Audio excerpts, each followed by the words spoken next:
Lupe Mitchum and her husband Bob were married for nearly 40 years. After Bob passed away in 2010, Lupe faced some major financial hurdles. It's so surreal when you lose your partner of almost 40 years. Your security blanket is just removed. Lupe had quit her job to take care of her husband, but now she couldn't find work. She couldn't afford to live in their condo, and she also couldn't sell it. She had to sell her furniture to make ends meet. I canceled the cable, I turned the lights down, so the electric bill wouldn't be high. I just know there was so many things to pay because I had mortgages and taxes and insurance. I had a battle in front of me. And so the only way I know how to battle is to go forward and press on with the things of God. Those things of God included tithing to their church for decades and supporting the 700 Club. After Bob's death, Lupe continued to stand strong in her faith. Because I knew that seeking the kingdom of God first is really what was on my priority, and He was going to take care of me. I knew that. Lupe kept giving to her church, and in March of 2011, she also increased her giving to CBN. I just continued to trust Him.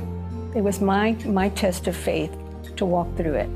Just 2 months after she made that pledge to CBN, she finally found a buyer for her condo. Even before the sale closed, Lupe took another step of faith. I decided to plant a seed of $1,000 for the kingdom of God. And I said, this is victory for me. The enemy's not going to win. So I planted a seed of $1,000. And the short sale happened. The buyers came in 2 weeks later, and they spoke with me, and they said, we know you have 2 storage units in the building. And they offered me $10,000 cash for the storage units. The following year, Lupe got a brand new job. Today, I am financially free. I owe no one. I have just what I need, sowed what I didn't need. It's just a blessing to live and not owe anyone anything. Every morning, Lupe still watches the 700 Club. I love the testimonies. It's very inspiring to me. And during my challenging times, I would watch and I would call in for prayer.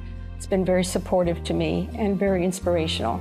I know in Matthew 6:33, it says, seek the kingdom of God first and all things will be added. And that is my philosophy, to seek the kingdom of God first, because He's going to add everything else that you need.